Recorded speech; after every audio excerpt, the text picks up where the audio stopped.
নমস্কার বন্ধুরা, তোমাদের সকলকে আমার পেজে স্বাগত। আশা করি তোমরা সকলে ভালোই আছো। আবারও চলে এসেছি একদম একটা মুখরোচক খাবার নিয়ে তোমাদের কাছে। এটা খুব অল্প সময়ে আর অল্প কিছু উপকরণ দিয়েই বানিয়ে নেওয়া যায়। এটার নাম হচ্ছে মেদু বড়া। খেতে কিন্তু খুবই ভালো লাগে, এর স্বাদ কিন্তু দুর্দান্ত স্বাদের হয়। তো কিভাবে বানাচ্ছি পুরো ভিডিওটা তোমরা দেখতে থাকো। মেদু বড়া বানানোর জন্য এখানে নিয়ে নিয়েছি 200 গ্রাম বিউলির ডাল। বিউলির ডালটা সারা রাত্রে ভিজিয়ে রেখেছিলাম। ভিজানোর আগে খুব ভালো করে ডালটা আমি ধুয়ে নিয়েছিলাম। এবার আমি ডালের শুকনো করে জল ঝরিয়ে নেব। তার জন্য এখানে একটা ঝুড়ি নিয়ে নিয়েছি, ঝুড়ির মধ্যে ঢেলে দিচ্ছি। জলটা খুব ভালো করে ঝরিয়ে নিলেই ভালো হয়। এটা কিন্তু সাউথ ইন্ডিয়ার মুখরোচক খাবার। মেদু বড়া ছোট থেকে বড় সকলেই কিন্তু খুব ভালোবাসে খেতে। এর স্বাদ কিন্তু খুবই ভালো হয়। নাড়িয়ে চাড়িয়ে খুব ভালো করে জলটা ঝরিয়ে নিলাম। এবার আমি এখানে একটা মিক্সির বাটি নিয়ে নিয়েছি, বাটির মধ্যে ডালগুলো বেটে নেব।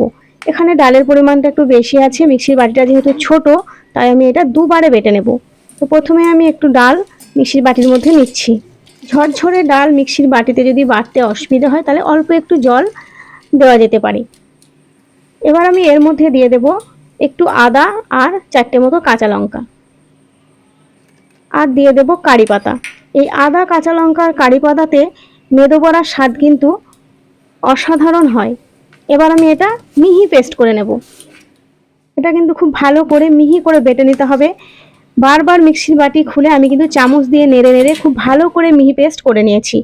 এটা বাটা কিন্তু খুবই সুন্দর হয়েছে, ঠিক এইভাবেই বেটে নিতে হবে। এবারে বিউলির ডাল বাটাটা একটা বাটির মধ্যে ঢেলে নেব।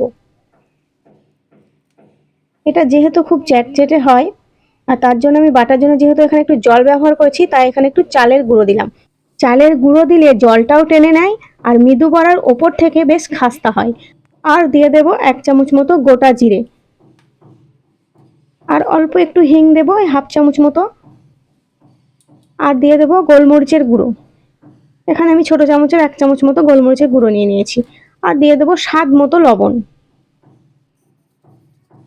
আর দিয়ে দেবো কিছু কারি পাতা কুচিয়ে। কিছু কারি পাতা বেটে দিয়েছি আর কিছু পাতা কুচিয়ে দিলাম। এবার এটা খুব ভালো করে আমি মাখিয়ে নেব। এটা কিন্তু হাত দিয়ে খুব ভালো করে একটু সময় নিয়ে মেখে নিতে হবে। আর 10 মিনিট ধরে খুব ভালো করে এটা এইভাবে ফাটিয়ে নিতে হবে। খুব ভালো করে ফেটে নিলে মৃদু বড়ার ভেতরগুলো একদম ফাঁপা হবে আর ওপর থেকে খাস্তা হবে। যেহেতু এখানে চালের গুঁড়ো দিয়েছি তার জন্য উপরটা কিন্তু খুব মুচমুচে হবে। তো ঠিক যেইভাবে আমি ব্যাটারটা মেখে নিচ্ছি এইভাবেই মেখে নিতে হবে। আর 10 মিনিট ধরে খুব ভালো করে ফেটে নিতে হবে। এটা আমি খুব ভালো করে ফেটে নিয়েছি। এদিকে গ্যাসের মধ্যে ফ্রাই প্যান বসিয়ে দিয়েছি। ফ্রাই প্যানের মধ্যে দিয়ে দিলাম সাদা তেল। তেলটা খুব ভালো করে গরম করে নেব। তেলটা ভালো মতো গরম হয়ে গেছে, এবার আমি গ্যাসটা কমিয়ে দিলাম। এবার আমি এক এক করে মেদু বড়ার শেপ দেব আর তেলের মধ্যে ছেড়ে দেব। তার আগে কিন্তু হাতে আমি একটু জল নিয়ে নিয়েছি। হাতে জল নিলে খুব সহজেই কিন্তু হাত থেকে আমার বড়াগুলো ছেড়ে আসবে তেলের মধ্যে। এইভাবে হাতে শেপ দিয়ে মাঝখানে একটু ছিদ্র করে নিলে খুব সুন্দর মেদু বড়ার আকার চলে আসবে। ঠিক এইভাবে আমি কিন্তু তেলের মধ্যে এক এক করে ছেড়ে দেব। গ্যাসের ফ্লেমটা মিডিয়াম রেখেছি, কারণ যদি গ্যাসের ফ্লেমটা বেশি বাড়িয়ে দিই তাহলে ওপরটা তাড়াতাড়ি ভাজা হয়ে যাবে আর ভেতরটা কিন্তু কাঁচা থাকবে। তাই হালকা ফ্লেমে ভেজে নিলে ভেতর থেকে খুব সুন্দরভাবে ভাজা হবে। এইভাবেই কিন্তু শেপটা দিলে খুব ভালো হয়। ঠিক একই রকমভাবে সমস্ত মেদু বড়াগুলো এইভাবে শেপ দিয়ে আমি বানিয়ে নেব। সাউথ ইন্ডিয়ার মেদু বড়া অনেকেই হয়তো খেয়েছো। যারা খেয়েছো তারা তো জানোই এর স্বাদটা কত সুন্দর আর খেতে কত ভালো লাগে। আর যারা খাওনি তারা অবশ্যই একবার এইভাবে করে দেখবে বাড়িতে, খেতে কিন্তু খুবই ভালো লাগে। বাড়ির বাচ্চারাও কিন্তু খুব পছন্দ করবে। আর এটা খেতে সত্যিই অসাধারণ স্বাদের হয়। তো যারা খেয়েছো তারা অবশ্যই কমেন্ট করে জানাবে এটা খেতে কেমন। আর যারা না খেয়েছো তারা করে খাবে, খেয়ে জানাবে। খেতে কিন্তু দারুণ লাগে। একবার করলে বাড়িতে কিন্তু বিকেল হলেই সবাই বলবে একটু মেদু বড়া ভেজে দাও খাই। এটা এতটাই খেতে ভালো। তো এক এক করে আমি চামচ দিয়ে এগুলো উল্টে দিলাম। উল্টে পাল্টে খুব ভালো করে এপিট ওপিট দুপিটি কিন্তু আমি ভেজে নেব। এটা আমি ততক্ষণই ভাজতে থাকবো যতক্ষণ না সুন্দর একটা লালচে কালার চলে আসে। এপিট ওপিট দুপিটি উল্টে পাল্টে খুব ভালো করে ভেজে নিয়েছি। খুব সুন্দর একটা কালার চলে এসেছে লালচে। এবার আমি তেল থেকে ঝরিয়ে তুলে নেব।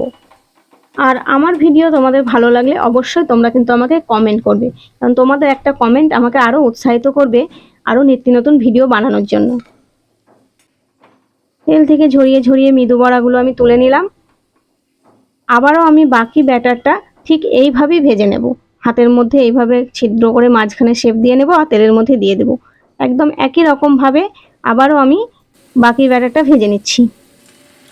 এই মৃদু বড়ার ভিডিও বা আমার অন্যান্য ভিডিও তোমাদের কেমন লাগে অবশ্যই আমাকে জানাতে কিন্তু ভুলো না। সমস্ত মৃদু বড়াগুলো তেলের মধ্যে দেওয়া হয়ে গেছে, এপিট ওপিট খুব ভালো করে ভেজে নেব।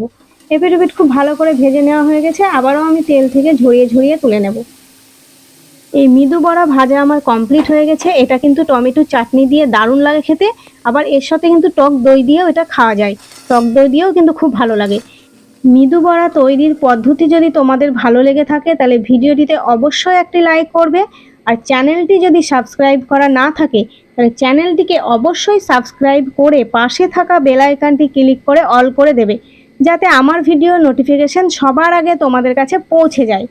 এতক্ষণ আমার ভিডিও দেখার জন্য ধন্যবাদ। আবারও দেখা হবে পরের ভিডিওতে।